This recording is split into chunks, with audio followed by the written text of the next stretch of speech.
Sir, મારું નામ રાઠોડ હિરલ છે. હું લો કરું છું, સેકન્ડ યર. સર, મારો ક્વેશ્ચન એ છે કે જનરલી સ્ટુડન્ટને કોઈ બી એક તો સબ્જેક્ટ નબળો હોય જ છે, બધાને બધું નથી આવડતું. તો મારે ઇંગ્લિશ મને ઓછું આવડે છે અને મારે એ શીખવું છે. હું ટ્રાય પણ કરું છું, છતાં એ ઇન્ટરેસ્ટ વધુ નથી આવતો. તો મારે ઇન્ટરેસ્ટ કઈ રીતે વધુ દાખવવો અને કેવી રીતે મારે ઇંગ્લિશ પાવરફુલ કરવું?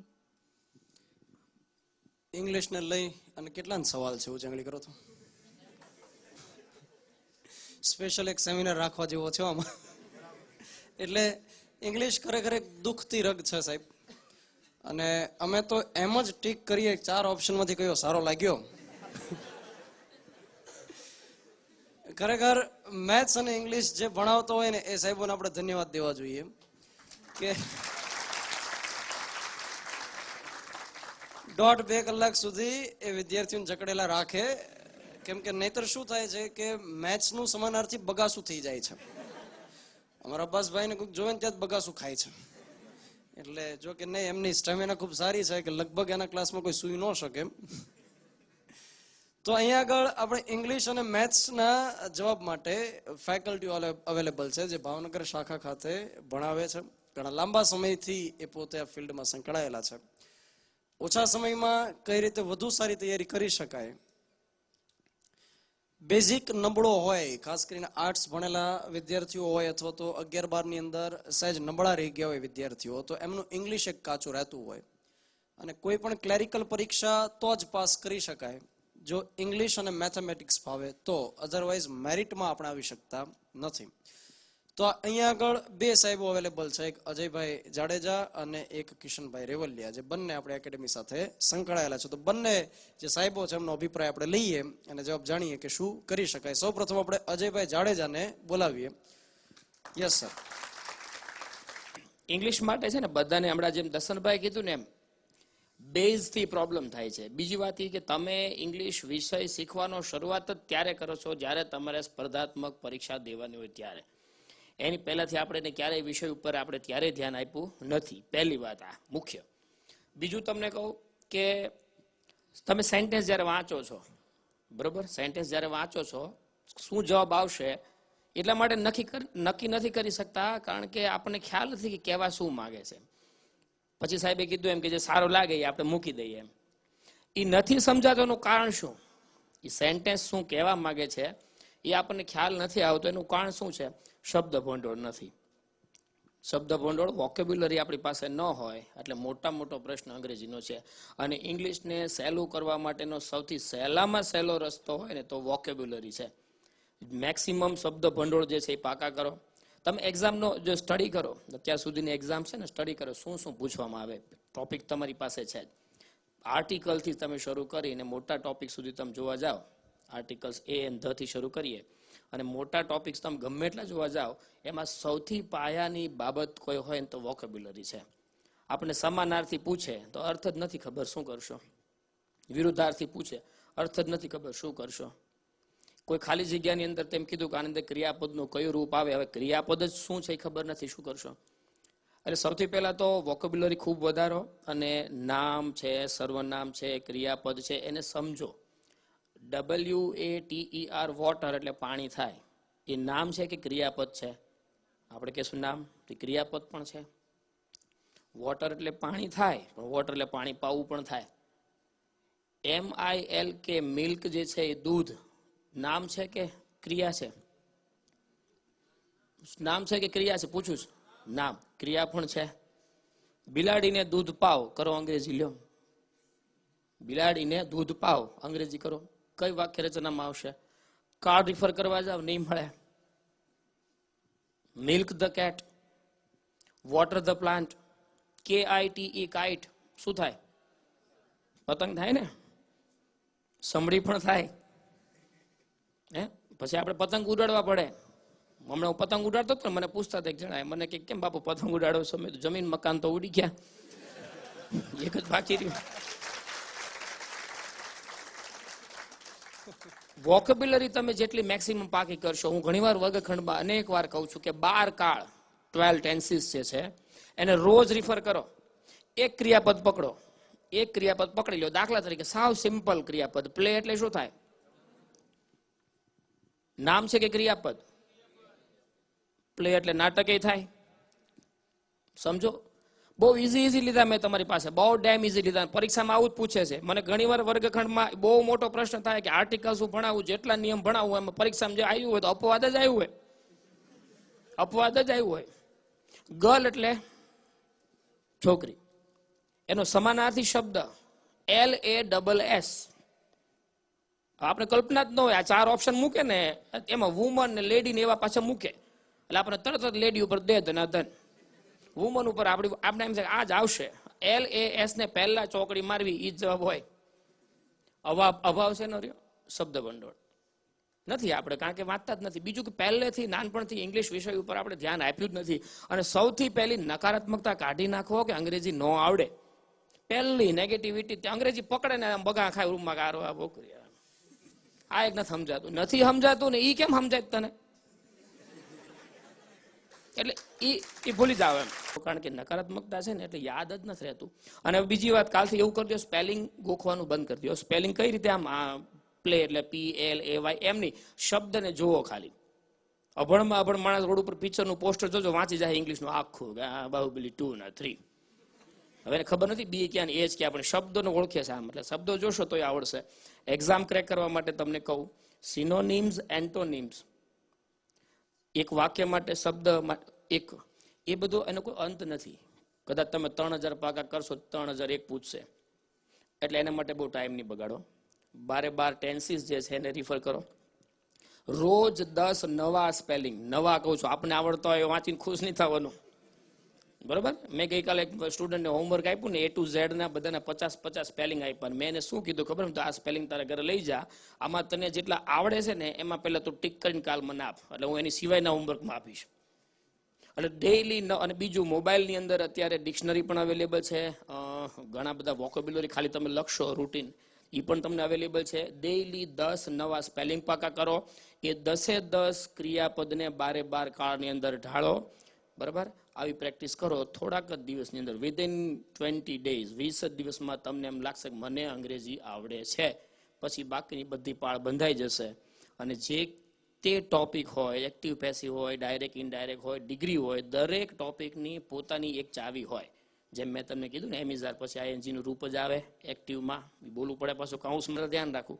અને દરેક ટોપિકની પોતાની એક ચાવી હોય છે, એ ચાવી પણ ગોખો. અને સૌથી પહેલા વોકેબ્યુલરી વધારો. શબ્દ ભંડોળ જેટલું વધશે એટલું તમારું અંગ્રેજી સારું થશે. Thank you. ખૂબ સરસ. એટલે એક સવાલ એ તમારી પાસે છે જ કે તમે એ વિષયને સુધારવા માટે મહેનત કેટલી અને શું કરી. તમને તરવા માટેના ગમે એટલા નિયમો આપી દે, તમારે એકવાર પાણીમાં તો જવું જ પડે. તમને અહીંથી શીખવાડી દે કે તમારે 4 વ્હીલ આમ ચલાવવાની છે, ગિયર આમ પાડવાનો છે, કોઈક વચ્ચે આવે તો બ્રેક મારવાની છે, તો એ માત્ર થિયરીની વાત થઈ, પણ તમારે એના માટે બેઠવું પડે. તો સેમ વસ્તુ છે કે તમે આજથી ઇંગ્લિશ અને મેથ્સ માટે જોઈ લો. મારો વિષય નથી તેમ છતાં હું કહેતો હોઉં છું કે ભાઈ તમારે ડેઈલી 10 કે 15 સિનોનિમ્સ કે એન્ટોનિમ કરવા. બીજે દિવસે લગભગ કોઈને હોતા નથી. તો એમને તો કઈ આવડી નથી જવાના ને કકળાટ રજૂ કરવાથી. તો આજથી એને કંઈક ઢાળીએ આપણે. સામાન્ય વિજ્ઞાન અંતર્ગત આપણે વાત કરેલી કે ભાઈ તમારે કોઈ પણ શોધક હોય એને ડેઈલી તમારે યાદ કરવા પડે. 5. તમે ક્લાસ સુધી પહોંચો તો ચાલતા ચાલતા પાકા થઈ જાય. તમે રૂમથી નીકળો, ઘરેથી નીકળો તો ચાલતા ચાલતા તમે 5 એન્ટોનિમ સિનોનિમ કરી શકો. પણ એ રૂટીન પ્રક્રિયા શરૂ રહે તો કામનું છે. તો એના માટે આજથી આપણે પ્રયત્નશીલ બનીએ. એક વચ્ચેથી કહું કે હમણાં એક્ઝામની જે ટ્રેન્ડ છે, પહેલા ખાલી ક્રિયાપદ ને એવું બધું પૂછાતું હતું. હવે એવું થઈ ગયું છે કે સેન્ટેન્સની અંદર તમને એવું પૂછે કે ઉપર જો વાક્ય છે એની અંદરથી એડજેક્ટિવ કયું છે, નાઉન કયું છે, પ્રોનાઉન કયું છે, એવા પ્રશ્ન પૂછે. જે તે સમય એવો હતો કે ભાઈ I am Ajay, this is blank book, તો એમાં માય આવે, બધાને કોમન થઈ ગયું, માય, યોર, તમને આવડે છે, બરોબર. હવે એક્ઝામમાં પૂછ્યું છે કે I am Ajay, this is my book, ઉપર જે માય છે એ અંગ્રેજી વ્યાકરણમાં એનું નામ શું છે. એટલે ટ્રેન્ડ છે ને ટોટલ બદલાઈ ગયો છે. એટલે તમે, મેં જે તમને કીધું કે વોકેબ્યુલરી કરો, ટેન્સીસ રિફર કરો, બધા ટોપિક જે રિફર કરો, એ બેઝિક વાત થઈ ગઈ. એનાથી એડવાન્સ લેવલે તમારે જવું પડશે કે બધા ટોપિકને સમજો. Noun, pronoun, verb, adverb, preposition, conjunction, એ દરેકને તમારે સમજવું પડશે. એની રેગ્યુલર પ્રેક્ટિસ કરવી પડશે તો જ માત્ર થશે. બાકી સફળતાની શોર્ટકટ નથી હોતી, આટલું યાદ રાખી લેજો. Thank you. ખૂબ સરસ, આભાર અજયભાઈ. હવે આપણે ઇંગ્લિશના જ બીજા સાહેબ આપણા કિશનભાઈ રેવલિયાને ઇન્વાઇટ કરીએ કે જે પોતાનો અનુભવ કંઈક શેર કરે અને ઇંગ્લિશ માટે શું કરી શકીએ એ બાબત રજૂ કરે. ઓકે વિદ્યાર્થી મિત્રો, સૌપ્રથમ તો ગુડ મોર્નિંગ. ઓકે વિદ્યાર્થી મિત્રો, શરૂઆત કરતા પહેલા અહીંયા આવેલા કહેવાય ને દરેક આત્માની અંદર વસેલા પરમાત્માને હું વંદું છું. ત્યારબાદ હું ખાસ કહેવા માંગીશ કે દર્શનભાઈ, નિકુલભાઈ અને કહેવાય ને આખી એક ટીમ જે છે વર્લ્ડ ઇનબોક્સની, એને ખૂબ ખૂબ હું કહેવાય ને થેન્ક યુ કહેવા માંગીશ. કારણ કે જેને મને એક આ મોકો આપ્યો અને તમારી સમક્ષ બોલવા માટે મને કહેવાય ને અહીંયા રજૂ કર્યો. તો મિત્રો, જ્યારે જ્યારે ઇંગ્લિશની વાત નીકળતી હોય છે ત્યારે હું ઘણીવાર કહેતો હોઉં છું કે એક વાક્ય બહુ ફેમસ છે આખા વર્લ્ડની અંદર. એ વાક્ય કંઈક આવું છે કે English is the easiest language of the world. આનું ગુજરાતી કંઈક આવું થાય છે મિત્રો કે અંગ્રેજી દુનિયાની સૌથી સહેલી ભાષા છે. પરંતુ મિત્રો, હું મારા અનુભવ પરથી એટલું જ કહેવા માંગીશ કે અંગ્રેજી કહેવાય ને કોઈ અઘરો વિષય નથી. હવે તમને એમ થાય સાહેબ તમે એટલા વર્ષથી ભણાવતા હો, એટલા વર્ષથી કહેવાય ને એનું સોલ્યુશન કરતા એટલે તમને એવું લાગે. બાકી તમે અમારી જગ્યાએ એકવાર ઉભા રહીને જુઓ અને પછી જુઓ કેટલો પરસેવો અમને વળે છે. બરાબર ને મિત્રો? પણ મિત્રો, આનું એક જ હું કારણ કહું છું ઘણીવાર કે અંગ્રેજી પ્રત્યેનો રહેલો આપણો ડર. કારણ કે નથી તમારા મિત્રો અંગ્રેજી બોલતા, નથી અંગ્રેજી લોકો વધુ વાંચતા, નથી તમારું કોઈ ફેમિલી એવું બેકગ્રાઉન્ડ કે જે તમને અંગ્રેજી સમજવા માટે કોઈ હેલ્પ કરી શકે. તો મિત્રો, હું સમજી શકું કે આજે હું પણ જેમ સાહેબે વાત કરી, જાડે સાહેબે બહુ સરસ વાત કરી કે હું અને તમે ગુજરાતી મીડિયમમાં મોટા ભાગના લોકો ભણેલા હશે, બરાબર ને? પરંતુ આ ગુજરાતી મીડિયમમાં ભણ્યા એટલા માટે જ્યારે આપણે કોલેજમાં પહેલી વાર એન્ટર થઈએ અને આખું ઇંગ્લિશ મીડિયમમાં બધું આવે અને સાહેબ જે બોલતા હોય એ બધું માથા ઉપર થઈને જતું હોય, પણ એને કેવી રીતે કંટ્રોલ કરવો? તો યાદ રાખજો, જેમ સાહેબે વાત કરી ખૂબ સરસ જાડેજા સાહેબે, કે અંગ્રેજીની અંદર કાળ એ મુખ્ય પાયો છે. હું ઘણીવાર હસતા હસતા હળવી શૈલીમાં કહેતો હોઉં છું કે સૌ પ્રથમ વિદ્યાર્થી ક્લાસમાં આવે એટલે એને કાળ હોય ને એ કાળ જેવા લાગે. સમજજો મારા શબ્દોને. સમય જતા 1 વીક 2 વીક જાય એટલે કાળની સાથે લેક્ચર કાળ જેવા લાગે કે ક્યાં આનો લેક્ચર આવ્યો. તો મિત્રો, જો તમારે અંગ્રેજીને સમજવું હોય તો એક સિમ્પલ વસ્તુ યાદ રાખજો. હું ઘણીવાર કહું છું કે તમે જ્યારે અંગ્રેજીની કોઈ પણ બુક લઈને બેસો છો ત્યારે મનમાં એક મક્કમતા સાથે બેસો અને એક કહેવાય ને પ્રામાણિક પૂરેપૂરા લગનથી એક કહેવાય ને પ્રયત્ન કરો કે તમે પૂરેપૂરું 100% અંગ્રેજીને આપો. અને આપવાની સાથે મનમાં એટલું નક્કી કરો કે હું જે પણ કલાકો અંગ્રેજીને ફાળવવાનો છું એનો અલ્ટિમેટ મારો હેતુ એટલે કહેવાય ને અલ્ટિમેટ મારો ધ્યેય એ છે કે અંગ્રેજીમાં પરફેક્ટનિસ્ટ બનવું. જો આ તમે મક્કમતા સાથે કામ કરશો, હું તમને ગેરંટી આપું છું 100% રિઝલ્ટ મળશે.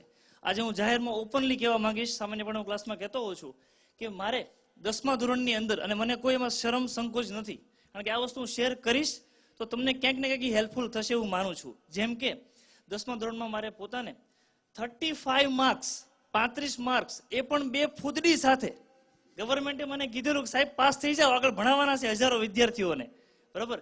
તો 35 માર્ક આવ્યા. ત્યારબાદ 12મા ધોરણમાં પણ મારે કહેવાય ને માત્ર 63 માર્ક્સ હતા, માત્ર 63 માર્ક. પરંતુ 12મા ધોરણમાં મન મક્કમ કર્યું કે અંગ્રેજી કેમ ના આવડે. બાકી હું પણ 1 થી 5 ધોરણ સરકારી સ્કૂલમાં ભણેલો વિદ્યાર્થી છું. આજે ભાવનગર ખાતે હજારો વિદ્યાર્થી, તમે એમ કહી શકો 6000 થી વધારે વિદ્યાર્થીને મેં અંગ્રેજી ભણાવ્યું છે. મારી પોતાની મેં બુક પણ લખેલી છે અને એમાં મેં એ જ વાત કરી છે કે આજના જમાનામાં જમાનો ખૂબ ઝડપી આગળ વધી રહ્યો છે. અંગ્રેજી વિષય એક એવો વિષય છે કે તમે મરશો ત્યાં સુધી તમારી સાથે રહેશે. આ ક્યારેય ન ભૂલતા. કેમ? કારણ કે અંગ્રેજી માત્ર ભાષાનો વિષય નથી રહ્યો, પરંતુ સાથે આને પર્સનાલિટીનો એક માપદંડ તરીકે પણ જોવામાં આવે છે. જો તમારી સાથે એગ્રી હો તો યસ કહેજો મિત્રો, યસ ઓર નો. તો તમારો પ્રશ્ન એ છે કે સાહેબ બધી વાત તમારી સાચી, પણ અમારે શું કરવું એ અમને કહો. તો મિત્રો ચોક્કસ કહીશ કે તમારે શું કરવું. તમે કહેવત સાંભળી હશે, practice makes man perfect. Yes or no? No. Why no? Because only perfect practice makes man perfect. જેમ નિકુલભાઈ, દર્શનભાઈ સાહેબે ઘણી બધી વાત કરી કે પ્રેક્ટિસ કરવી જોઈએ, કહેવાય ને વાંચન કરવું જોઈએ. હું પણ તમને ફરીવાર એ જ યાદ કરાવીશ, જ્યારે તમે અંગ્રેજીનો લેક્ચર ભરો, સફળતાની સિમ્પલ ચાવી, જ્યારે લેક્ચર ભરો, જે દિવસે જે પણ ટોપિક પૂરો થયો હોય એ જ દિવસે ઘરે જઈ તમારી એક શોર્ટ નોટ્સ બનાવો. જે સાહેબે વાત કરી કે જ્યારે હું જીપીએસસીની તૈયારી કરતો હતો ત્યારે હું પણ આવી રીતે કરતો હતો. સેમ વસ્તુ અંગ્રેજીની મટીરિયલ સિવાયની તમારા પોતાના અક્ષરમાં લખેલી એક શોર્ટ નોટ બુક બનાવો, જેની અંદર જ્યારે લેક્ચરર એમ બોલે કે આ મોસ્ટ આઈએમપી છે અને સ્ટાર કરી આપો, તો એ સ્ટાર કરેલી વસ્તુને ખાસ નોંધ કરો. આ સાથે સાહેબે જે અપવાદોની વાત કરી હોય એને ખાસ નોંધો, અને એના એ જ દિવસે, શરત માત્ર એટલી છે, એ જ દિવસે નોટ કરો. આ સાથે ધારો કે તમારે કોઈ કાળ લેવાનો, સાદો વર્તમાન કાળ, જેને આપણે ઇંગ્લિશમાં કહીએ છીએ સિમ્પલ પ્રેઝન્ટ ટેન્સ, એના એ જ દિવસે તમે એની મિનિમમ 50 સેન્ટેન્સ સોલ્વ કરો. આવું તમારે માત્ર 3 થી 4 મહિના કરવાનું છે, વધારે સમય નથી માંગતો. એમાં તમે ડિવાઈડ કરો કે ડેલી માત્ર મેક્સિમમ 30 થી 35 મિનિટ કે વધીને 1 કલાક, આનાથી વધારે નથી કરવાનું. જે લોકોને અંગ્રેજી બહુ અઘરું લાગે છે, તમારી ક્ષમતા હોય તો વધારે પણ કરી શકો છો, પણ મિનિમમ કેટલી? અડધી કલાક અને મેક્સિમમ 1 કલાક પર રેગ્યુલર. Thank you. આ ઇંગ્લિશ બાબતે હવે આપણે પરીક્ષા આપનાર વ્યક્તિનું માનસિકતા છે એ મેં અનુભવી છે, એટલે હું કહું તમને. તો એક વિદ્યાર્થી હતો, અમે બંને સાથે તૈયારી કરતા. એણે અમે બંનેને સરદાર વલ્લભભાઈ પટેલ વિશે નિબંધ લખવામાં આવ્યો. તો સામાન્ય રીતે આપણે ગુજરાતીઓ ગુજરાતીમાં વિચારીએ, એનું ઇંગ્લિશ ટ્રાન્સલેશન કરીએ. એટલે મેં લખ્યું કે કાળજુ સિંહનું રાખો, એવું સરદાર પટેલે કીધેલું. Sardar Patel told that keep your soul like lion. જો આવું આવડતું હોય આપણને, બરાબર, તો આપણું અંગ્રેજી સારું જ કહેવાય. હવે મારી બાજુમાં જે વ્યક્તિ બેઠેલો, એને કંઈક સ્થાપના કરવાનું એવું આવ્યું. એટલે એણે મને પૂછ્યું, સ્થાપના કરવી એને શું કહેવાય? મેં કીધું એસ્ટાબ્લિશમેન્ટ કહેવાય. એટલે એણે શું કર્યું? ઇંગ્લિશ સ્પેલિંગ લખ્યો. આપણે જે વોટ્સએપમાં લખીએ ને એસ્ટાબ્લિશમેન્ટ, આપણી રીતે ગુજરાતી ભાષામાં ગુંગ્લિશ, એ રીતે લખ્યો એણે, બરાબર. પછી બહાર નીકળીને મને કહે, તમારું અંગ્રેજી તો બહુ સારું છે. મેં કીધું હા, હું 10મા ધોરણ સુધી મને એક સારા સાહેબ મળી ગયા હતા, અને એણે અમને બધા સ્પેલિંગ 50 વાર લખાવી અને અંગ્રેજીમાં સારા કરી દીધા. પણ એટલી બધી તો સારું નથી કે હું માસ્ટર હોઉં ઇંગ્લિશમાં, એવું તો નથી, પણ માર્ક્સ ખેંચી લઉં એવું છે મારું ઇંગ્લિશ. એણે એમ કીધું કે મારે અંગ્રેજી કરવું હોય તો, મેં કીધું ચોપડી ખોલવાની હિંમત કરો, ખાલી 1 પેજ વાંચો. 1 પેજની મને 1 લાઈન વાંચો. એ લાઈન તમને ના સમજાય ને ત્યાં સુધી વાંચે રાખો, બરાબર. આપણને 4 વ્હીલ વ્યવસ્થિત ના આવડે ત્યાં સુધી આપણે ચલાવે જ રાખીએ છીએ, પછી આવડી જાય પછી કોન્ફિડન્સથી ચલાવીએ છીએ. એ વ્યક્તિએ બીજા દિવસે મને પહેલી ABCD લખીને બતાવી. પહેલી ABCD એટલે મેં કીધું ભાઈ આ શું છે ગાંડપણ? તો કે ABCD ઇંગ્લિશ શીખવાની મેં શરૂઆત કરી છે. બીજી ABCD, ત્રીજી, ચોથી ABCD સુધી લખીને બતાવી મને. એ વ્યક્તિએ PSI બનવું એનો અંતિમ ગોલ હતો. SRPમાં કોન્સ્ટેબલ હતો, એ નોકરીમાંથી રિઝાઇન કરી દીધું. એ ગાંડપણ કહેવાય આમ તો થોડું, આ બધું મહેન્દ્રસિંહ ધોની જેવું. એણે રિઝાઇન કરી દીધું અને પહેલી પરીક્ષા આપી PSIની, ફેલ થયો ઇંગ્લિશના કારણે. બીજી આપી, ફેલ થયો. ત્રીજી પરીક્ષાનું જ્યારે તૈયારી કરતો હતો ત્યારે મને કે તમને ગ્રામરમાંથી કોઈ પણ વસ્તુ પૂછો, મને આવડશે. મેં એને 5 વાક્યો લખીને આપ્યા અને એ વ્યક્તિ એના જવાબો આપ્યા. અને મેં જોયું એનું ઇંગ્લિશ એક્સ્ટ્રા ઓર્ડિનરી થઈ ગયું. જે વ્યક્તિને એસ્ટાબ્લિશમેન્ટનો સ્પેલિંગ લખતા નથી આવડતો, બરાબર, અને અંગ્રેજી વિશે કંઈ ટપ્પો જ નથી પડતો, એવો વ્યક્તિ હતો. અને એ વ્યક્તિ અત્યારે PSI તરીકે એનું પોસ્ટિંગ થઈ ગયું છે, બરાબર. જો આ વ્યક્તિ પણ 2 ટ્રાયમાં ફેલ થઈ અને ત્રીજી ટ્રાયનું અંગ્રેજી એક્સ્ટ્રા ઓર્ડિનરી બનાવી શકતો હોય તો આપણે બધા તો કરી જ શકીએ, બરાબર. માણસ મગજની બહુ બધી કેપેસિટી છે. મેં પહેરેલું છે બ્લેઝર બ્લુ કલરનું છે, એ મેં તાત્કાલિક કહી દીધું. મેં કમ્પ્યુટરની જેમ વ્હાઇટ એના સાથે સરખાવીને નથી કીધું, સીધું બ્લુ કીધું. એનો મતલબ મારું બ્રેઇન એટલું શાર્પ છે કે બ્લુ કલરનું સીધો આઈડેન્ટિફાઈ કરી શકું છું. તો આપણું માઇન્ડ પણ ખૂબ જ એક્સ્ટ્રા ઓર્ડિનરી છે, માત્ર એને એક ટ્રેન કરવાની જરૂર છે. આપણને જે વસ્તુ નથી આવડતું એનાથી આઘા ન ભાગો, બરાબર.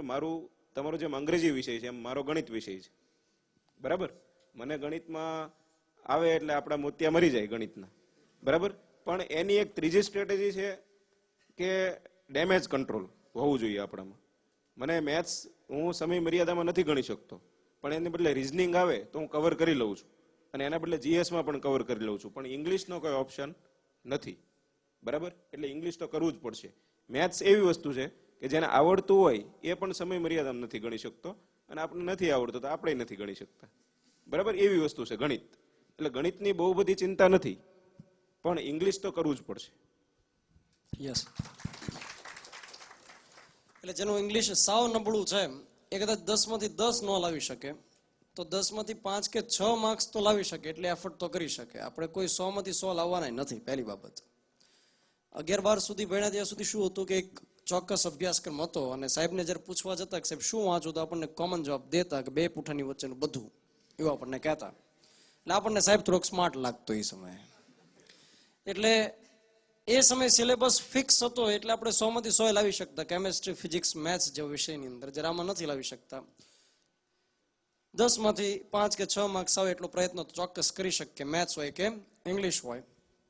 અને ઇંગ્લિશ કીધું ને એમ કે પ્રેક્ટિસનો એક વિષય છે. અમે જ્યારે એન્જિનિયરિંગમાં હતા, ગુજરાતી ધોરણ ભણેલા 12મા સુધી ગુજરાતી મીડિયમમાં સરકારી નિશાળમાં, કે જેમાં બાળ મંદિરથી સિલેબસ પૂરો ન થતો હોય, તો એમાં એન્જિનિયરિંગની અંદર અમને પૂછે કે ભાઈ what is the definition of force, તો અમે કહેતા બળ. અમને પૂછે વોટ ઇઝ ધ ડેફિનેશન બળ, તો કે ફોર્સ. હવે પહેલા સેમેસ્ટરની અંદર પાસ થવું લગભગ આમ અશક્ય જેવું થઈ ગયું હતું. એ સમય માંડમાં પાસ થયા પહેલા સેમેસ્ટરમાં, ગોખીને.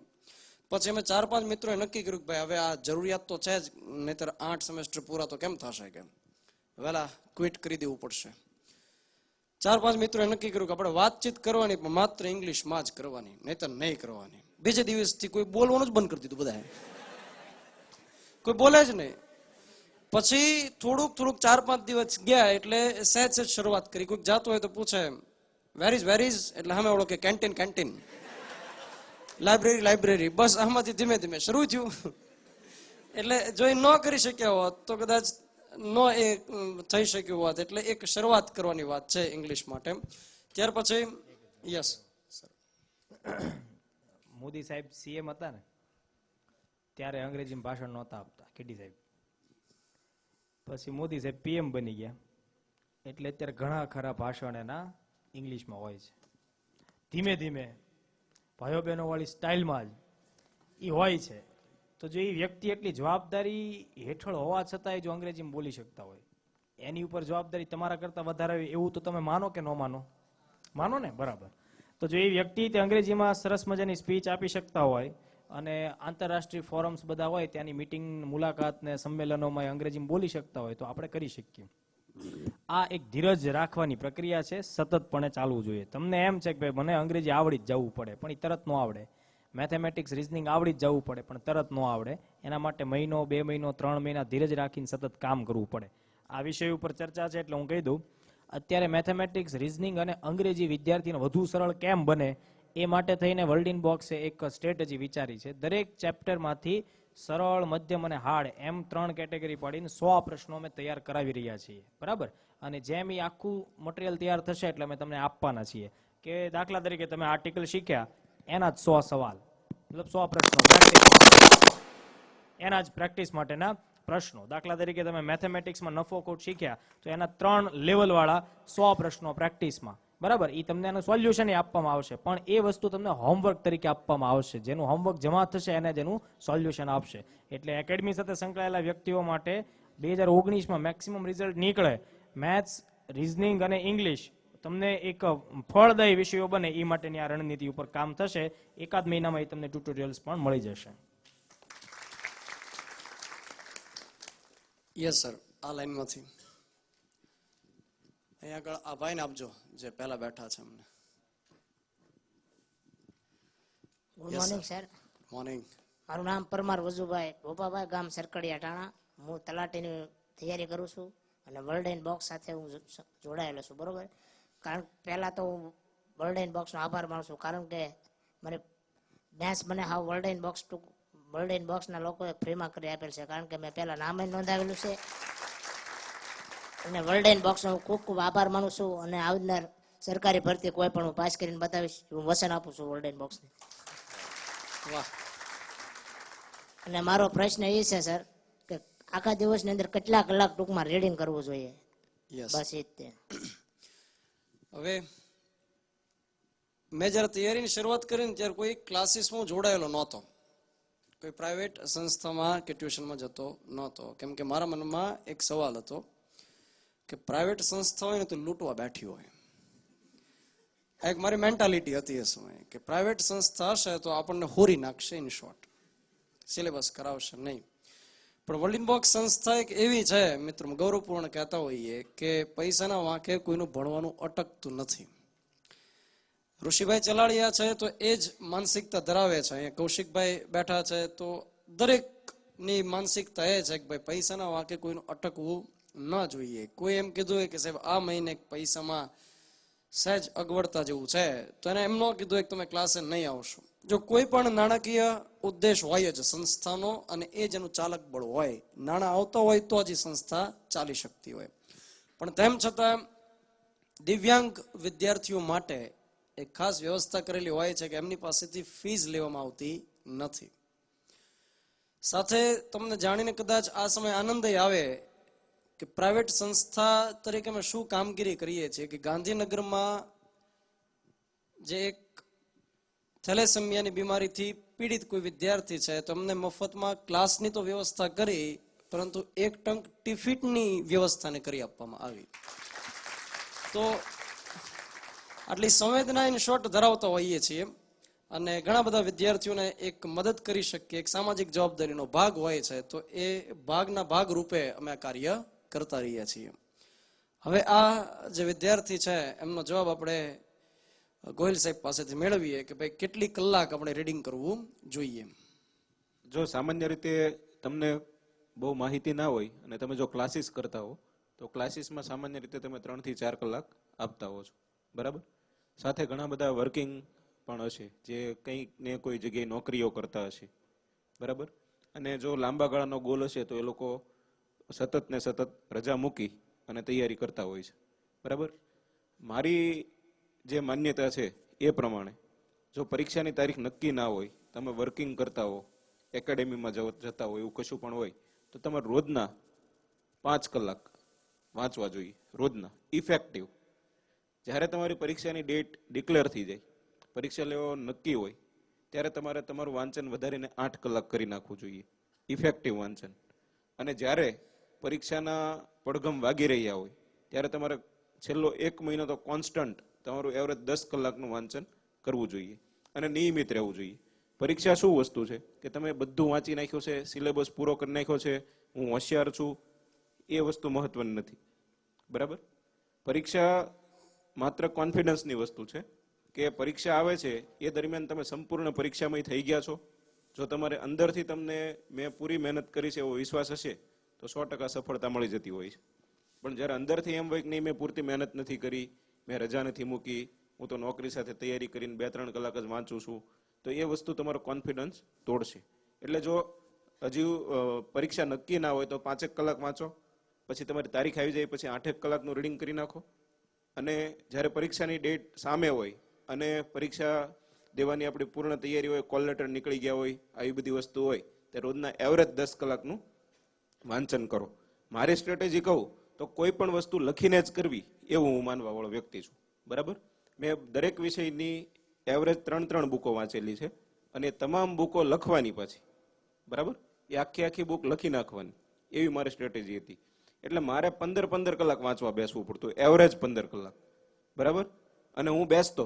છેલ્લા 3 મહિના જે જીપીએસસીના મેઇન્સના અમને ટાઈમ મળ્યો હતો એ દરમિયાન મેં સંપૂર્ણપણે હું રજા ઉપર ઉતરી ગયેલો અને મેં 15 કલાક વાંચેલું છે. એવરેજ ગણું તો 12 થી 13 કલાક તો ગણી શકાય, બરાબર. આટલું હું વાંચતો. પણ પરીક્ષા હવે આ લોકો સિલેક્ટ કોને કરવાના છે? લોઢાના હથોડા મારીને તમને સિલેક્ટ કરવાના છે. સરકારને જે એક્સ્ટ્રા ઓર્ડિનરી કામ કરે એવા અધિકારીઓ જોઈએ છે, બરાબર. એટલે જો સફળ થવું હોય તો કોઈ શોર્ટકટ તો રહેવાનો જ નથી. તમારા માઇન્ડની કેપેસિટી જાણો કે હું 2 કલાકમાં સારું વાંચી શકું છું, તો કોઈ વ્યક્તિ હોય તો એ એટલું વાંચવા એને 5 કલાક જોઈએ, તો એ પ્રમાણે તમે સમય ફાળવો, બરાબર. એટલે સૌપ્રથમ પોતાની કેપેસિટી જાણો અને એ રીતે તમે સમય ફાળવો. મારે લખીને કરવું છે તો મારે થોડો વધારે ટાઈમ જોઈશે, બરાબર. હું વાંચી અને થોડું જ લખવું પડે તો એનાથી ઓછો ટાઈમ જોઈએ. એટલે એ રીતે તમારી એફિશિયન્સી તમે નક્કી કરો અને ટાઈમ ફિક્સ કરો. યસ. પ્રશ્નોત્તરી માટે આપણી પાસે સમયની એક પાબંદી છે. ઘણા બધા મિત્રોને ડાઉટ્સ રહેતા હોય અને ઘણા બધા સોલ્યુશન મળ્યા હશે. હવે આપણે એક ગુજરાતી વિષય માટે શું સ્ટ્રેટેજી હોઈ શકે અને ઓછા સમયમાં આપણે વધુને વધુ માર્ક્સ કઈ રીતે કવર કરી શકીએ, ખાસ કરીને સાયન્સના વિદ્યાર્થીઓના પ્રશ્ન મૂંઝવતો હોય છે, ગ્રામર ભેગું ન થતું હોય ત્યારે. તો ગુજરાતી વ્યાકરણ એ જ રીતે ગુજરાતી સાહિત્ય માટે શું કરી શકાય, એના માટે અમારા એક અનુભવી મેડમ છે, આમ કહેવાય ભાવનગરની યંગ ટીમ, પરંતુ એમાં એક વડીલ છે. એક હું ફાવવી જોઈએ ને વડીલને, એના માટે, નહીતર તો મારી જેમ એકદમ યંગ એજના અત્યારે કામ કરે છે. તો એ વર્ષાબેન જાનીને આપણે અહીંયા આગળ ઇન્વાઇટ કરીએ અને ગુજરાતી વિષય માટે શું કરી શકાય એના વિશે વાત કરશે. Everybody good morning. ગુજરાતી વ્યાકરણ આમ તો બધા નાનપણથી ભણો જ છો, ત્રીજા ધોરણથી માંડીને. પણ ક્લાસમાં આવો ત્યારે પૂછું જ છું કે બધું યાદ છે ને? બધું ધૂળ ચડી ગઈ છે, બાષ્પીભવન થઈ ગયું છે. એટલે આપણે એમાં માસ્ટરી મેળવવાની. તો માસ્ટરી મેળવવી હોય, પરીક્ષાલક્ષી બનવું હોય તો સૌથી પહેલા દરેક ટોપિક છે, હું સ્ટાર્ટિંગથી જ કહું છું, પહેલા જ લેક્ચરથી, કે જે કાંઈ ચાલે છે એની શોર્ટ કી બનાવવી. પર્સનલ ડાયરી રાખો, કીધેલું છે. અને શોર્ટ કી પણ હું ક્લાસમાં બોલું છું મોટા ભાગે, કે ચલો અલંકાર ચાલ્યા છે, વર્ણાનુપ્રાસ આ રીતે આમ યાદ રાખો. એમ દરેક ટોપિક, છંદ, અલંકાર, સમાસ, વિભક્તિ, બધું. કેમ કે આખો દિવસ આપણી મધર ટંગ ગુજરાતી છે, એટલે આપણે ગુજરાતીમાં બોલીએ જ છીએ. પણ ત્યારે ખબર નથી કે જો હું આ વ્યાકરણ આમ બોલ્યો, જો આ કૃદંત હું બોલ્યો, જો આ બોલ્યો. હું તમને કહું છું, આ રીતે વિચારતા શીખો. મિત્રોએ કે આપણે ગુજરાતીની શોર્ટ કી બનાવવી દરેક ટોપિકની. અને એક્ઝામના લાસ્ટ ડે, એક્ઝામની 15-20 મિનિટ અગાઉ આખું વ્યાકરણ થઈ જાય. એ રીતે મેં તમને ક્લાસમાં બી કહું છું અને અત્યારે પણ. જોડણી અને સંધિની વાત કરીએ તો સંધિ અને જોડણી નિયમો તો યાદ રાખો, પણ નિયમો 12નું જ હોય છે. અને સંધિ અને જોડણી માટે ચાલે ત્યાં સુધી રાહ ન જોવી પડે, પહેલા આપણે ચાલવું પડે એડવાન્સ. કે નાના ધોરણથી માંડીને, હું 6ઠ્ઠા ધોરણથી માંડીને 12મા ધોરણ સુધીની 2 મીડિયમની ગુજરાતી, એમાં 8મા ધોરણ સુધી તો કોમન આવશે. પણ 9મું, 10મું, 11, 12 4 ધોરણની 2 ગુજરાતીઓ, ફર્સ્ટ લેંગ્વેજ, સેકન્ડ લેંગ્વેજ, 2 ગુજરાતીઓમાંથી તમારે મોટા ભાગે શબ્દ સમૂહ, જોડણી, કર્તાકૃતિ કે કોની કૃતિ છે, આ બધું મોટા ભાગે. હમણાં મેં જોયું 2 પેપરની અંદર ઇંગ્લિશ મીડિયમના 9મા ધોરણમાં એક પાઠ આવે છે, એનું એ શબ્દ સમૂહ પૂછાયેલો છે, ચાય પાઉં. તો એમ કે આવું તે કઈ હોય, ચા સાથે પાઉં ખાય એટલે ચાય પાઉં, એવું માની લીધું ઘણે. તો એવું નથી. એટલે મિત્રો, રોજની હું તો તમને ડેઈલી કહું છું કે રોજની તમે એવી ટેવ પાડો કે 25 જોડણી એવી તૈયાર કરો કે નજરમાંથી પસાર કરતા શીખો. અમસ્તા તો ઘણા લોકો નજરમાં નજર ફેરવીને વસી જતા હોય, પણ આ વસ્તુ વસવી જોઈએ. એ રીતે સંધિની પણ વાત કરીએ તો સંધિ પણ તમે જુઓ, જોતા જોતા જોતા પ્રેક્ટિસ કરતા કરતા જો એમ લાગે કે આને મારે 2 વાર જોવી પડી છે, એને નોટ ડાઉન કરો અલગથી.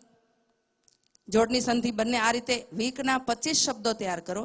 અને એ સમય એવો કાઢો કે સૂતી વખતે જોઈ લો, માત્ર ખાતી વખતે જોઈ લો. સ્પેશિયલી એના માટે કોઈ ટાઈમ ફાળવવાની જરૂર નથી કે અડધી કલાક બગડીને તોય જોડણી આવડી નહીં. એને જોતા શીખો. પ્રોષિત ભર્તૃકા માનો કહેવાય તો ખબર પડે કે પ્રોષિત સરસ્વ, ભર્તૃકા નીચે પણ સી, ઉપર પણ સી, બંને જગ્યાએ રૂ, રેફ અને રૂ. તો યાદ રાખો, રેત. તો સાહિત્યની અંદર પણ સાહિત્ય તો સ્માર્ટ વર્ક છે, એ તમારે યાદ રાખવાનું છે. કોઈ પણ સાહિત્યકારની કૃતિ એ તમારે યાદ રાખવાની છે, એમાં કોઈ ફેરફાર નથી હોતો. એટલે એ સાહિત્ય પણ વાંચવાથી યાદ રહે, ઇતિહાસ ભૂગોળની જેમ. જ્યારે વ્યાકરણ છે એ નિયમોથી યાદ રહે, એમાંય સ્માર્ટ વર્ક કરો, તરત જ આવડશે. બાકી તૈયારીની વાત કરીએ હું તો એમ કહું, ક્ષણનો ઉપયોગ કરો. સંસ્કૃતમાં શ્લોક છે, ક્ષણ ત્યાગે કુતો વિદ્યા, કણ ત્યાગે કુતો ધનમ. જે મિત્ર, જે વિદ્યાર્થી ભણે છે, વિદ્યાનો ખરો અર્થી હોય તો એને ક્ષણનો ઉપયોગ કરવો જોઈએ. પછી આ પ્રશ્ન આવે જ નહીં. ક્ષણનો ઉપયોગ કરો. ક્ષણ તમારા માટે કેટલી ઉપયોગી છે. આ તો ઉભા ઉભા 12 તડાકા માર્યા કરો કલાકો સુધી, તો એ સમયની અંદર કેટલું વર્ક થાય છે. એટલે જેને પામવું હોય એને પોતાને ખુદને બુલંદ કરવા પડે. ખુદને બુલંદ કરવા પડે તો જ મળે, બાકી કાંઈ મળે નહીં. એટલા માટે ખાસ મહેનતુ બનો, તૈયારી કરો. બાકી ગુજરાતી વ્યાકરણ, સાહિત્ય બંને બહુ સરળ છે અને બધું જ સરળ છે. હું તો એમ કહું, જેને મહેનત કરવી છે, સર બેઠા જ છીએ, જુઓ ક્યાં સુધી કેમ પહોંચીને આવેલા છે, જુઓ. અને મારે ગાંધીનગર ડેપ્યુટી કલેક્ટર છે ટીજે વ્યાસ, તૃપ્તિ વ્યાસ, મારા સ્ટુડન્ટ છે. એ તલાટી, પછી સિટી મામલતદાર, એ બધામાંથી ત્યાં ડેપ્યુટી કલેક્ટર સુધી પહોંચ્યા. રાઇટિંગ બહુ મસ્ત, જરાય ટાઈમ ન મળે, પણ બાકીના રાતના જાગીને એમ કે રાત મારી. એટલે જે મિત્ર 24 ની 48 કલાક કરી જાણે ને, એ ક્યાંય પાછો ન જ પડે, એની હું તમને ગેરંટી આપું. એટલે આના માટે કોઈ ટાઈમ ટેબલ બનાવવા બેસો ને આમ, અરે જે સમય મળે એ વાંચવા માંડો. પદ્ધતિસરનું વ્યવસ્થિત રીતે જો તમે ગોલ નક્કી કરીને વાંચો, તૈયારી કરો તો કશું અઘરું નથી. અર્જુનને જેમ માત્ર પક્ષીની આંખ દેખાતી હતી, એ પણ એવી કપરિત પરીક્ષા હતી કે પાણીમાં ઉભા રહીને, હોજમાં 2 પલ્લામાં પગ રાખીને બેલેન્સ જાળવીને નીચેથી એને પોતાનું ગોલ અચીવ કરવાનું હતું. તમે પણ કરી શકો મિત્રો. મંઝિલે ઉन्हीं को मिलती है जिनके दिलों में जहाँ होती है, मंजिलें उन्हीं को मिलती है जिनके दिलों में जहाँ होती है. पंखों से कुछ नहीं होता मेरे दोस्त, हौसलों से उड़ान होती है. हौसला रखो तो બધું મળે. અસ્તુ. Thank you. હવે આમ તો તમે બધા ઘણું બધું જાણતા જ હો છો. તમને કદાચ ઘણાને એવું થતું હોય કે બધા એવું કહી જાય છે કે ભાઈ વિશે બહુ હેલો એકવાર આવો તો ખરી સાહેબ. વાત એ સાચી છે કે ભાઈ મારે તો માત્ર બંધારણ કે કરંટ જોવાનું, અને તમારે તો લગભગ વિષયો કેટલા એ જ ખ્યાલ ઘણીવાર નથી રહેતો. એટલે તમે બધા ઘણું કરી શકો એમ જ છો. કોઈ પણ પ્રકારની ગિલ્ટી ફીલ કરવાની જરૂરી નથી કે ભાઈ આપણે પછાત રહી ગયા કે આપણે ન કરી શક્યા.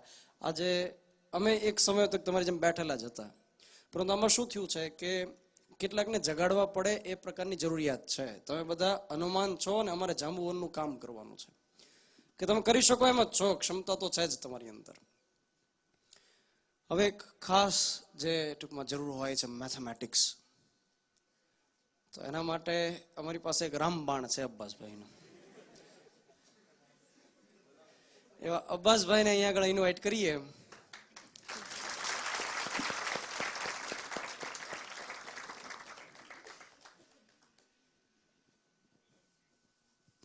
જેને બીજા કોઈ વિષય ન આવડતા હોય, ગણિત આવડતું હોય ને, એ છતાં પણ હોશિયાર લાગે આપણને. નહીં પણ એવું જ થતું સાહેબ. અમે સરકારીમાં ભણતા તો 8, 9, 10 ની અંદર જે મેથ્સ કે સાયન્સ ભણાવતો ને એ સાહેબ અમને બહુ સ્માર્ટ લાગતા. એટલે ગુજરાતી વાળા લાગતા જ, પણ એ થોડા વિશેષ લાગતા. Yes sir. Good morning. જય શ્રી કૃષ્ણ. ભાઈ આ બધી વાત છે ને ભાઈ, જો હું એઝ અ વિદ્યાર્થી તરીકે તમારી જગ્યાએ બેઠો હોઉં ને તો હું એટલું એક જ લાઈન બોલું, આ બધું બોલવામાં હેલું છે. મેથ્સમાં 50/10 એટલે મીંડું ઉડી જાય, તો 55/15 તો 5 કેમ ન ઉડે? આર્યભટ્ટ આનો જવાબ નહોતો આપી કે હું તો શું કહેવાય યાર. અને જે રીતે સાહેબે કીધું કે ભાઈ મેથ્સ એવી વસ્તુ છે કે દુનિયાનો કોઈ માણસ એમ નથી કહેતો કે મને આખું મેથ્સ આવડે, કારણ કે એમાં દાખલે કાંઈક નવો આઈડિયા હોય. બરોબર છે. સવાલ ઘણા બધા એક વિદ્યાર્થી મને આવીને પૂછેલો, સાહેબ મેથ્સમાં યાદ નથી રહેતું. ભાઈ તારે મેથ્સમાં યાદ હું રાખું છું મને તો કે. સાહેબ બધા લોકો કહેતા હોય છે કે આ સબ્જેક્ટ સહેલો છે, આ સબ્જેક્ટ સહેલો છે. હું એમ કહું છું કે મેથ્સ સૌથી હેલો છે. ઇંગ્લિશ બહુ હેલો છે સાહેબ. સ્પોકન ઇંગ્લિશના ક્લાસ ગલીએ મેં જોયા, સ્પોકન ગુજરાતીનો ક્લાસ દુનિયા મને એક બતાવો. આ ગુજરાતી ભાષા દુનિયાની સૌથી અઘરી છે. સૌથી સહેલો સબ્જેક્ટ જો તમારો સ્કોરિંગ હોય તો એ મેથ્સ છે. એનું કારણ કહું, મેથ્સમાં તમે શું યાદ રાખો છો? એક વાર દાખલો દિલથી ઈમાનદારીથી સમજી લ્યો તો વધીને શું કરી લેવાના? આંકડા ચેન્જ કરવાના. બીજું તો શું કરી લેવાનામાં? પેપર કોઈ વ્યક્તિ કાઢવા બેઠો હોય, સપોઝ હું પેપર કાઢવા બેઠો હોઉં તો હું એવા જ સવાલ લેવાનો છું જે મને સમજાય. અને મેથ્સમાં કોઈ દાખલા હું કઈ ઘરના બનાવવાના બેસવાનો નથી. માર્કેટમાં બુક્સ મળે છે, એ બુક્સ લઈ લઈશ, એમાંથી એકાદો સવાલ મને સારો લાગ્યો, સમજાણો મને, અથવા મને ન જ સમજાણો એવું હું પેપરમાં મૂકવાનો છું. હલો, હા એમ જાગતા રહેજો ભાઈ. અને મેથ્સ રિઝનિંગ હું ઘણી વાર બોલતો હોઉં છું, હજી કહું છું કે મેથ્સ રિઝનિંગ હંમેશા સરપ્રાઈઝ આપશે. એ ચાહે બેલીફની એક્ઝામ હોય, ચાહે ઓફિસ આસિસ્ટન્ટની એક્ઝામ હોય, ચાહે હમણાં ગઈ કોન્સ્ટેબલની બેચમાં 3 થી 4 વખત હું બોલેલો કે આ વખતેમાં રિઝનિંગમાં ધ્યાન રાખજો. 4 ચેપ્ટર કીધા હતા, એમાંથી 2 ચેપ્ટરમાંથી લગભગ 15 માર્કનું આવી ગયું. ઓલ ઓવર 33 માર્ક્સનું રિઝનિંગ પૂછાણું. છાપામાં બીજે દિવસે આવ્યું કે ભાઈ ગણિત અને અંગ્રેજી સૌથી વધારે વિદ્યાર્થીનો સમય ખાઈ ગયો. મેં લાઈન 3 વાર વાંચી, પછી યાદ આવ્યું કે કોન્સ્ટેબલના પેપરમાં નહોતું મેથ્સ કે નહોતું ઇંગ્લિશ, તો છાપાવાળાએ હું જોઈને લખ્યું. મતલબ કહેવાનો મતલબ કે આ લોકો બોલે છે ને પબ્લિક સાંભળે છે, વિચારતું કોઈ નથી. ગણિતના પેપરમાં ગણિતની જગ્યાએ હું ઘણીવાર બોલતો હોઉં છું લેક્ચરમાં કે એક દાખલો સમજી લો એવા 5 દાખલા જાતે વિચારો. વર્લ્ડિન બોક્સમાં જ્યારે નવો હું જોઈન થયો ત્યારે એકવાર કોયડા ચલાવતો હતો, મજાકમાં હું બોલેલો કે દીકરાનો જન્મ થયો ત્યારે બાપાની ઉંમર કેટલી, આવો સવાલ બની શકે. અને નસીબ સારા છે છોકરાએ સાંભળ્યું 3 કે 4 એક્ઝામ ગઈ પછીની એક્ઝામમાં એ જ સવાલ પૂછાઈ ગયો કે ભાઈ છોકરાનો જન્મ થયો ત્યારે બાપાની ઉંમર કેટલી, તો જે લોકોએ સાંભળ્યું હતું એ લોકોને આવડ્યું. બેલીફની એક્ઝામમાં ખાલી જીકે લખેલું હતું, મેઇન એક્ઝામમાં 11 માર્ક્સનું મેથ્સ મૂકી દીધું હતું. ઓફિસ આસિસ્ટન્ટની એક્ઝામમાં ખાલી જીકે લખ્યું હતું, 17 માર્ક્સનું મેથ્સ મૂકી દીધું. કોન્સ્ટેબલની એક્ઝામમાં 7-8 માર્કનું જનરલી રીઝનિંગ હોય, 33 માર્ક્સનું મૂકી દીધું. એટલે કહેવાનો મતલબ મેથ્સ રીઝનિંગ ઓલવેઝ પહેલેથી છેલ્લે સુધી સરપ્રાઈઝ જ આપશે. જેને મેથ્સ આવડતું હતું, કાયદો મેઇન સબ્જેક્ટ હતો, વાંચ્યા વગરનો જે સ્ટુડન્ટ ગયો હતો, એને આવીને એમ કીધું સાહેબ રીઝનિંગના બધા સવાલ સાચા પડ્યા, એમાં કોડિંગ ડિકોડિંગમાં મેં કીધેલું પહેલો શબ્દ સમજીને ટીક કરી લ્યો, એકેય સવાલ સોલ્વ કરવાની જરૂર નથી. એ છોકરા આવીને એમ કીધું સાહેબ 58 સાચા પડ્યા. એ કે બીજો છોકરાનો મેસેજ આવ્યો કે સાહેબ નેગેટિવ માર્કિંગ સિસ્ટમ સાથે 81 થાય છે. એ કે 3 સ્ટુડન્ટ મને 80 વાળા મળ્યા હોલ્ડિંગ બોક્સના, 3 સ્ટુડન્ટ જે કોન્ફિડન્સ સાથે એમ કહે છે 80. કદાચ નેગેટિવ માર્કિંગ સિસ્ટમ સાથે કદાચ એને ભૂલ કરી હોય તો 75 ઉપર તો પાક્કા સાહેબ. કહેવાનો મતલબ એટલો જ છે કે મેથ્સ રીઝનિંગ પહેલેથી પાવરફુલ રાખો, નહીં વાંધો આવે.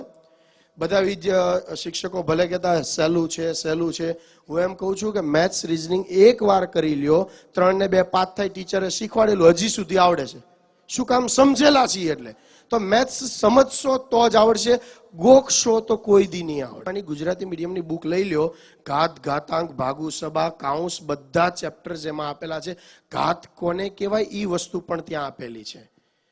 સાહેબ ઘણા બધા ટીચર્સ તૈયારી કરતા હોય, કરાવતા હોય, ખબર ન હોય ઘાત કોને કહેવાય ને ઘાતાંક કોને કે સાહેબ નો આવડે એ કોઈ મોટી વાત નથી, શીખવું મોટી વાત છે. હું ક્લાસમાં બોલતો 3 ગુણ્યા 2 3 દુ 6 થાય, નો આવડતો હોય તો પૂછો. અને સાહેબ મેં એવાય જવાબ દીધેલા છે. જીપીએસસીમાં આ વખતે સૌથી મોટો ગુણાકાર હતો. 20 મિનિટ થઈ એક છોકરા આવીને મને કીધું હતું. હવે એ જ દાખલો બીજો વ્યક્તિ એમ કીધું સાહેબ 1 સેકન્ડમાં મેં ઠીક કર્યો. શોર્ટકટ આપેલી હતી, બધાના એકમના અંકોનો ગુણાકાર કરી લ્યો, જવાબ આમને મળે. એક પણ નહીં આવતો તો ખબર જ છે. આપણા વાળાનો કોન્ફિડન્સ નથી હોતો. સાહેબે કીધું કે ભાઈ જેને બેઝિક નથી આવડતું તે 6ઠા 7મા 8મા ધોરણની બુક લઈને બેસી જાય, એક દાખલા ગણે, મહેરબાની કરીને દાખલા વાંચવાનું રહેવા દેજો. વાંચશો તો નહીં જ આવડે, અને ગણિત સમજશો તો લાઈફ ટાઈમ આવડશે. એકવાર સમજી લ્યો, કોઈ દી નહીં પાકું કરો ને તો ચાલશે. ગણિત હંમેશા તૈયારી વગર જ દેવાય. આમ સવાલ થતો હોય, મનમાં કંઈ કેવું હોય તો કહી દેજો ભાઈ, ઘર બેઠો ડાયરો છે, પેટ છૂટી વાત કરવાની ભાઈ. છે ભાઈ કોઈને કઈ સવાલ કેવું છે? Yes sir, yes madam, please Mike.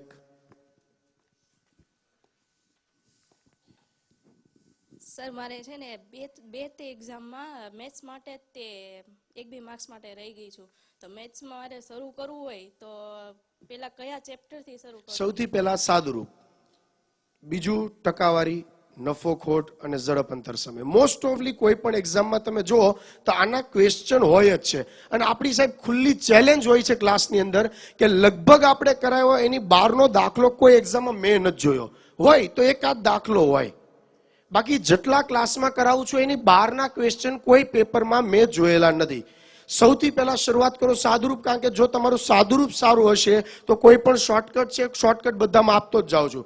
કામ મહેનતાણું, ઝડપ અંતર સમય, નળ ટાંકી, એ બધા ચેપ્ટર, ટકાવારી, નફો ખોટ, આ મેઇન ડોન ચેપ્ટર છે કે આ આવડી ગયું તો બધું આવડી ગયું. પણ એના બેઝમાં રહેલું છે સાદુરૂપ. હવે જ્યારે હું સાદુરૂપ બોલું છું તો પબ્લિકને થાય સાદુરૂપ એટલે શું? સાહેબ સાદુરૂપ એટલે એકદમ સરળીકરણ. નામ ખાલી સાદુરૂપ છે, સૌથી ખતરનાક ગીત છે, કારણ કે એની અંદર 7 ચેપ્ટર ભેગા થઈ જાય છે. ભાગુ, સબા, કાઉન્સ, લસા, ગુસા, ઘાત, ઘાતાંક, સહગુણક, ભાગાકાર, કેટલું બધું અંદર આવી જાય છે. તો સાદુરૂપ એટલે મેઇન આ 5-6 ચેપ્ટર ભેગા થઈને એક ચેપ્ટર બનાવે છે સાદુરૂપ. એ પહેલા કરો. અને મોસ્ટ ઓફલી ક્લાસ 3ની એક્ઝામમાં તમે જુઓ તો સાદુરૂપના ક્વેશ્ચન અચૂક આવેલા હોય છે. હજી સુધી ખબર જ પડી ભાગુ સભામાં એવું તે શું છે કે આ વિદ્યાર્થીઓને સમજાવી નથી ગયો. કહેવાનો મિનિંગ મારો એવો છે સાહેબ કે કોઈ વસ્તુને સમજો, તમે ગણિતમાં પાકું કરવાનું છોડી દો. ગણિતમાં નથી કોઈ દી યાદ રાખો, ભૂગોળ, ઇતિહાસ, બંધારણ સાહેબે કીધું રેગ્યુલરલી વાંચતા રહેવું પડે. મેથ્સમાં હું એમ જ કહું છું, એકવાર કરી લ્યો પછી કોઈ દી જોતા નહીં. શું કામ? તમે સમજી ગયા છો તો આવડવાનું જ છે. બોલવું બહુ સહેલું છે, હું પોતે સ્વીકારું છું. કારણ કે મેથ્સમાં મારે 10મા ધોરણમાં 90 માર્ક્સ હતા ખાલી. કારણ કે આગલે દિવસે હું LOC કારગિલ દેશભક્ત રહ્યો ભાઈ, એટલે પિક્ચર જોવા ગયો હતો. એટલે જી મેડમ, ગોટ ઇટ. કોન્ફિડન્સ નથી રહેતો. 5 જવાબ આવ્યો હોય ઓપ્શન પહેલો, મારી જેવો પેપર સેટ કર્યો તો -5 મૂકે. એટલે 1 સેકન્ડ મારતા વિચાર કરી લે કે -5 કે +5. સાહેબ હદ ઈ થઈ જાય કે અમારે ક્લાસમાં ભણાવતો હોય ને 15 તેરી 45 થોડા થાય તો 47 થતા હશે, તરત જોબ ચેન્જ. સેજ વડકું ભરણ રીતસરનો જોબ ચેન્જ, પાર્ટી ફેરવી નાખે આખી. સાહેબ પહેલા તો પોતે કોન્ફિડન્શિયલ બનો કે ભાઈ તમને શું આવડે છે, તમારે શું કરવું છે. મેથ્સમાં કોઈ દી ગોખવાની જરૂર નથી, બધા સબ્જેક્ટ વાંચીને યાદ રાખવા પડશે. મેથ્સ એકવાર સમજો લાઈફ ટાઈમ આવડશે, આપણી ગેરંટી. એકવાર સમજવું પડશે, એક જ વાર. જી બીજા કોઈને કઈ ક્વેશ્ચન? મને ક્વેશ્ચન? યસ મેડમ ને આપો, નકર પછી હું ક્વેશ્ચન તમને પૂછીશ.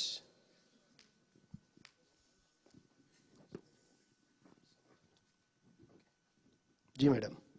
આપણે એક્ઝામમાં બેઠા હોય ત્યારે દાખલાની શરૂઆત ક્યાંથી કરવી ખબર નથી પડતી. નહીં, શરૂઆતે થઈ જાય, જવાબે આવી જાય. સારું કહેવાય. પછી જ્યારે અમુક જવાબ આવે ને તો પોઈન્ટમાં આપણે જવાબ આવે છે, પછી ઓપ્શનમાં આગળનો કાં હોય કાં પાછળનો આંકડો હોય કાં એક પણ નહીં, તો આપણે શું કરવું એમ? મેં પેપર કાઢ્યો ને તો હું એક પણ ની પહેલા મૂકું.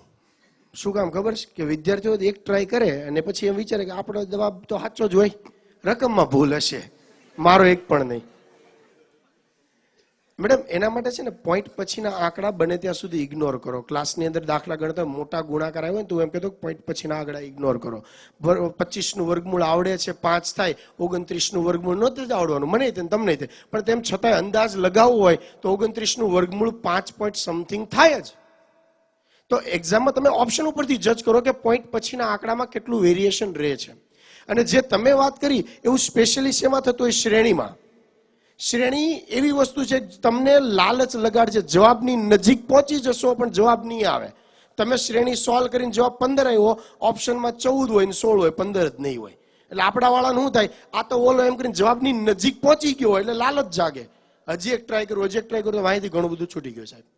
એટલે બેટર હોય કે બને ત્યાં સુધી પોઈન્ટનું વેરિએશન હોય તો એને પૂર્ણાંકમાં જે જવાબ આપ્યો એની નજીકનો જવાબ ટીક કરવાનો આગ્રહ રાખો, પણ એવું બહુ ઓછા કેસમાં થાય છે મેડમ. એ સિવાય કોઈને કઈ? યસ.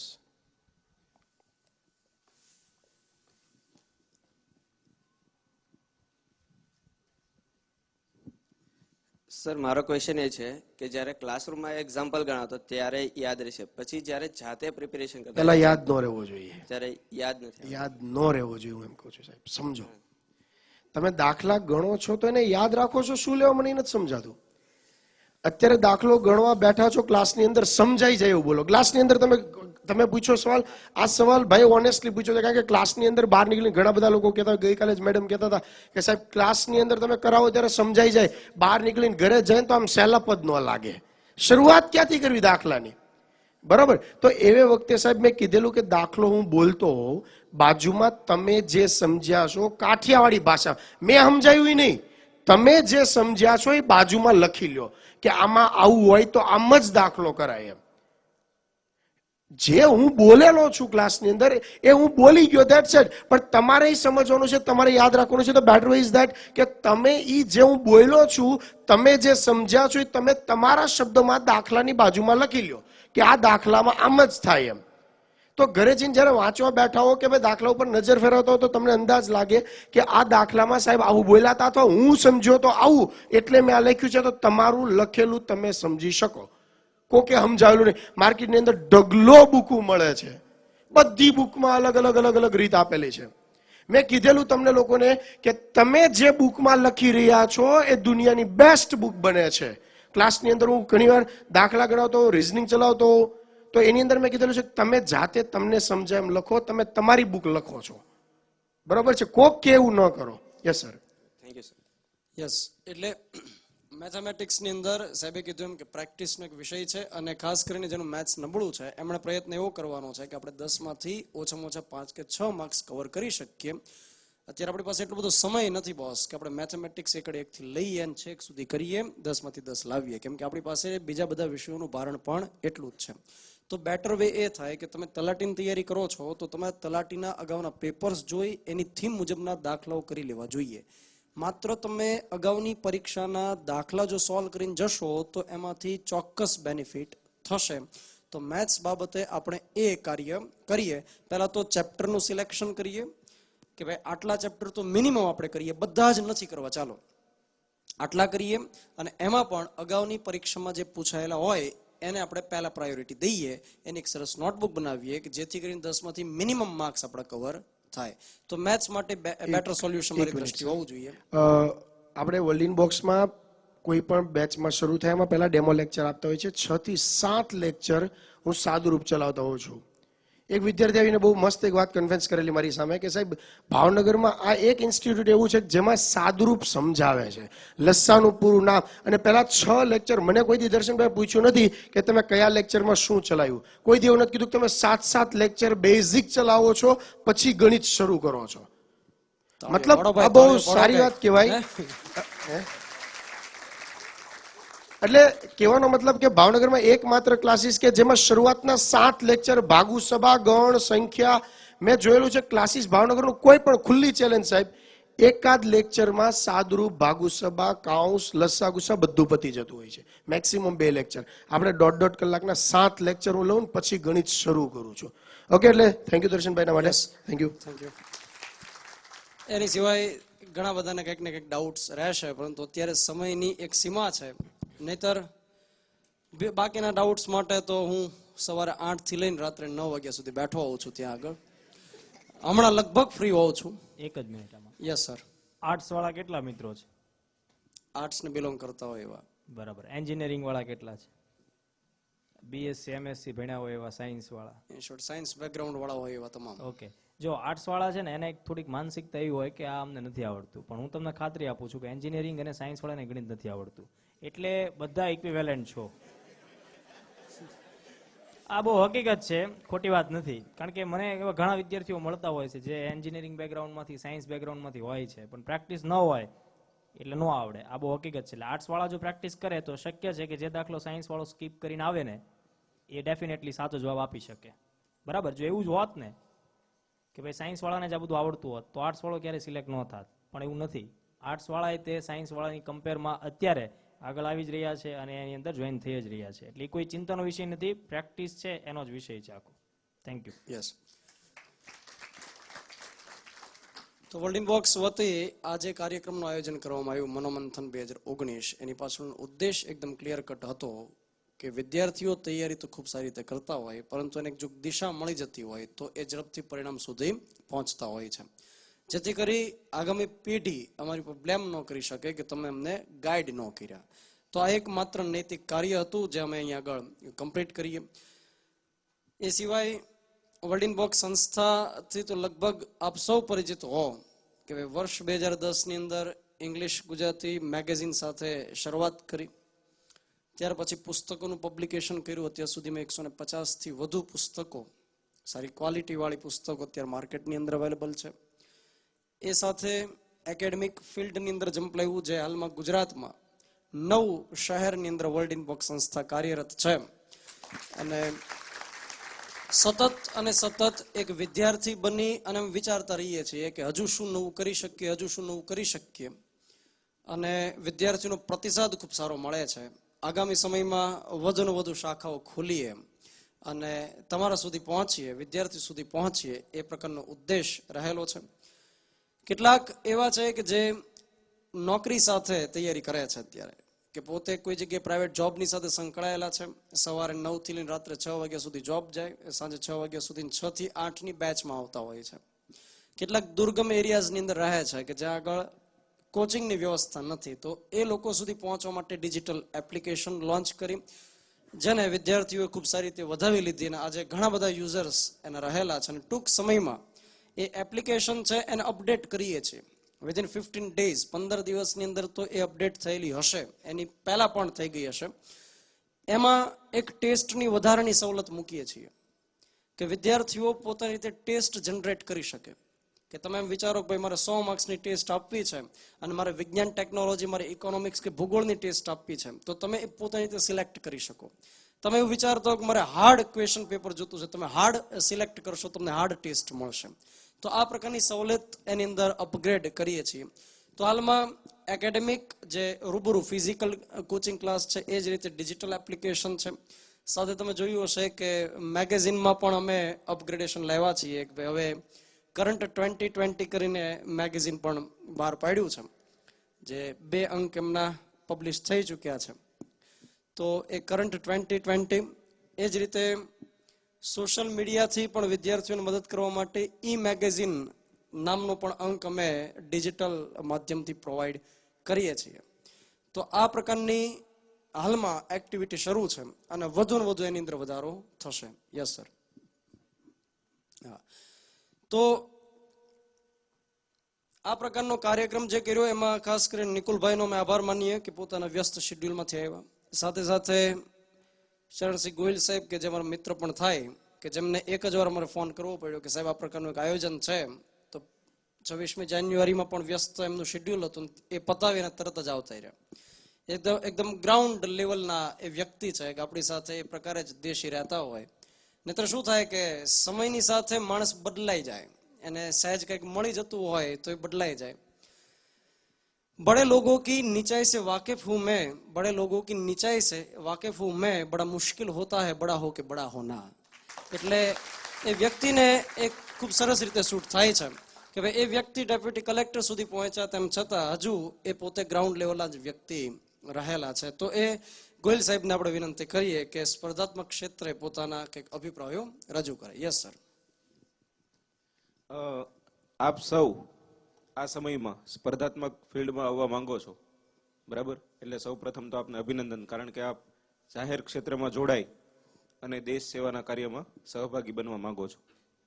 હવે આજે સ્પર્ધાત્મક પરીક્ષાનું ફિલ્ડ છે, એની તૈયારી માટે સૌ પ્રથમ તો મને એવો આનંદ છે કે આપ લોકો સાચા વ્યક્તિઓના હાથમાં છો. હું અહીંયા એટલા માટે જ આવ્યો છું કે એમના એથિક્સ સારા છે, બરાબર? દિવ્યાંગોને ફ્રીમાં ભણાવવા, બરાબર, સતત નવા ઇનોવેશન કરવા, તમારા માટે સારા સફળ વ્યક્તિઓને એમ સામે લાવવા, બરાબર? અને કોઈ બીજી એકેડેમીઝ કરતા નાણાકીય મોટિવ એટલો બધો નફો કરી લેવો કે એવું કશું હોતું નથી, એના માટે જતું કરવાની પણ ભાવના ધરાવે એવા વ્યક્તિઓના હાથમાં આપ છો અને બેસ્ટ પ્રોવાઈડ કરે છે આપને. એટલે સૌ પ્રથમ તો એકેડેમી છે એમને અભિનંદન, અને તમે બધા પણ સાચા હાથમાં છો એટલે તમને પણ શુભેચ્છાઓ. હવે સ્પર્ધાત્મક પરીક્ષાનું જે આ ફિલ્ડ છે એ આમ જોઈએ આપણે તો ખાંડાની ધાર પર ચાલવા જેવું છે. સમય સાથે સ્પર્ધા વધી છે, બધાને જોબ સિક્યુરિટી જોવે છે. સરકારી નોકરી શા માટે લોકો પ્રિફર કરે છે? તો કે એમાં તમામ માનવાધિકારોનું પાલન થાય છે અને એમાં જોબ સિક્યુરિટી મળે છે તમને. ઉપરાંત ઘણી બધી બીજી દિશાઓ પણ મળે છે. આપણે સામાન્ય રીતે જોઈએ છીએ તો આપણી જે સોસાયટી હોય છે એમાં જે રૂરલ બેકગ્રાઉન્ડ હોય છે એમાં કોઈ શિક્ષકનો છોકરો હોય છે એનું જે રીતે ડેવલપમેન્ટ થયું છે એ રીતે એક ખેડૂતના પરિવારનો દીકરો હોય એનું સામાન્ય રીતે નથી થઈ શકતું. એનું કારણ શું હતું? તો કે એ સરકારી નોકરીમાં હતો અને એનું એક વિઝન હતું. જ્યારે ખેતી કરતો પરિવાર હતો એ એટલું બધું નહોતો વિચારી શક્યો.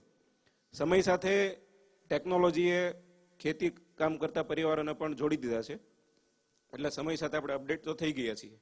પણ સ્પર્ધાત્મક પરીક્ષાનું જે ફિલ્ડ છે એમાં આવવાથી ફાયદો શું થશે? તમારા પરિવારનું પણ ડેવલપમેન્ટ થશે, ઉપરાંત તમારા સમાજનું પણ ડેવલપમેન્ટ થશે. તમારું તો થશે જ, પણ તમે ઘણા બધા લોકો માટે પ્રેરણાત્મક બનશો.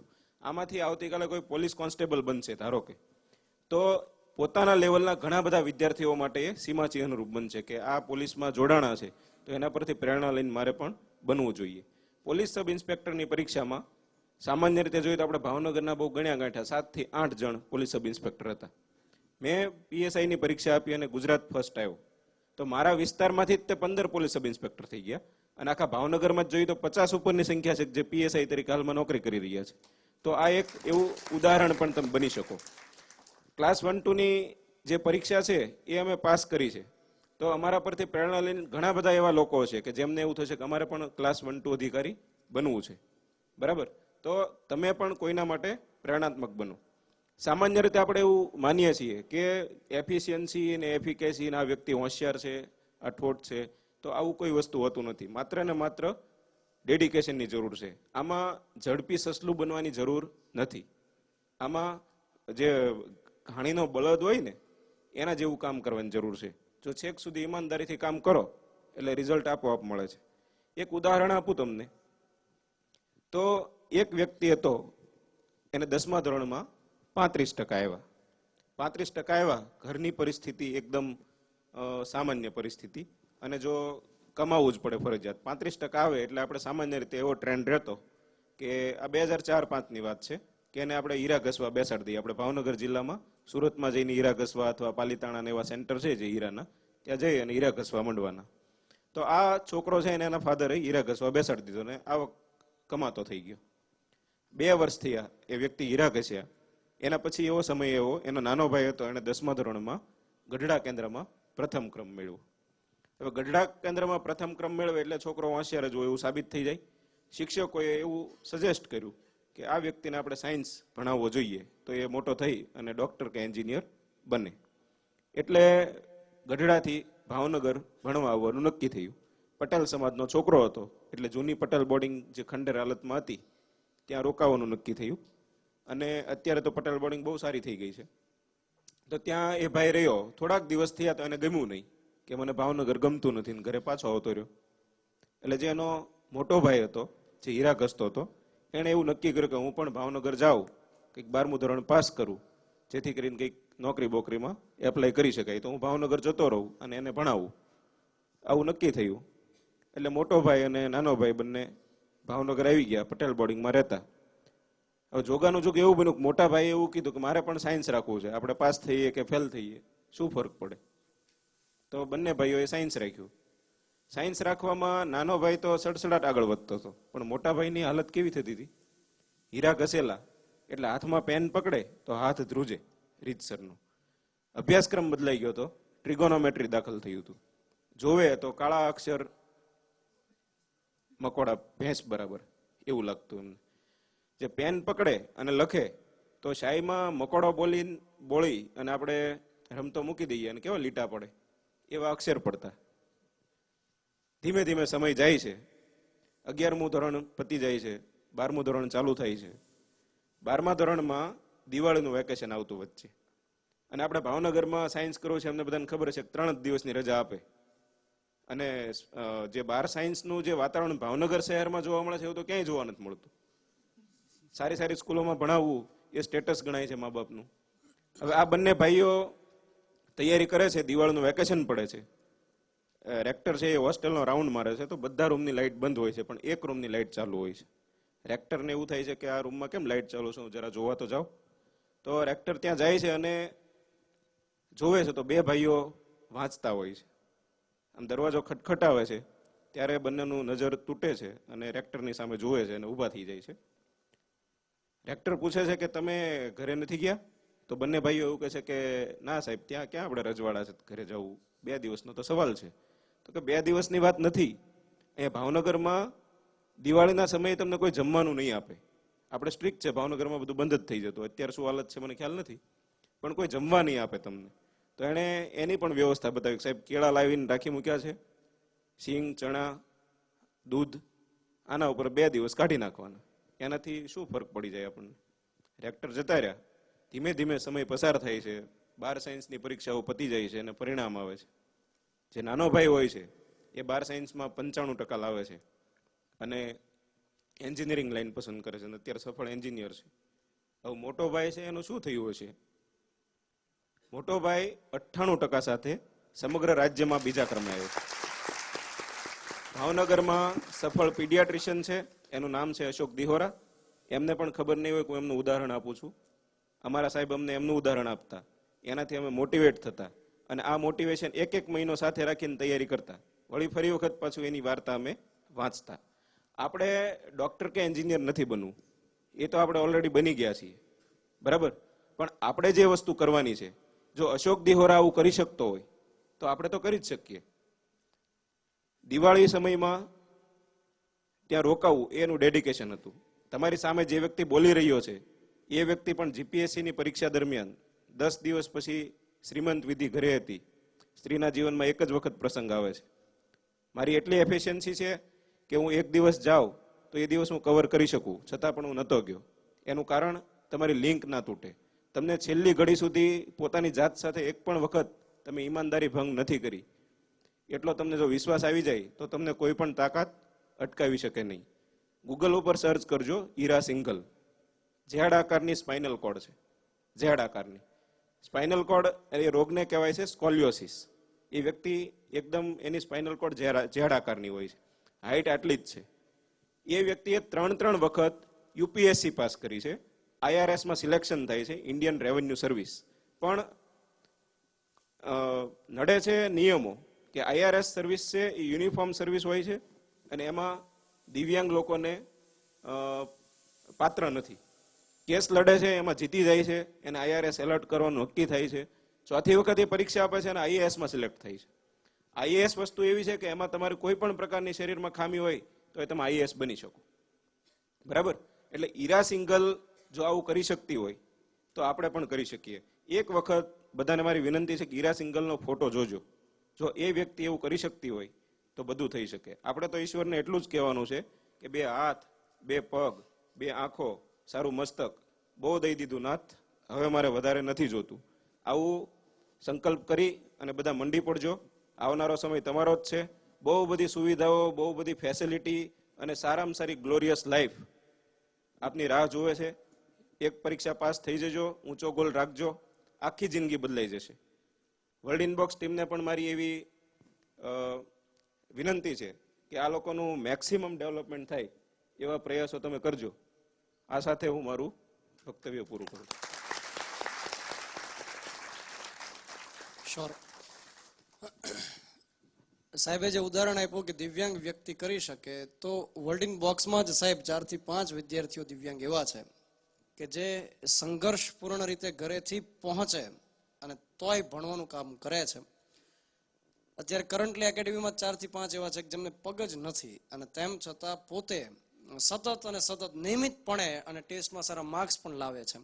તો એ જ જે સ્ટ્રેન્થ ધરાવતા વિદ્યાર્થીઓ હોય, પોતે ફિઝિકલ એબલ હોય, તો એના માટે પણ એ પ્રેરણાદાયી બનતા હોય છે. ખૂબ સરસ સાહેબ, આભાર.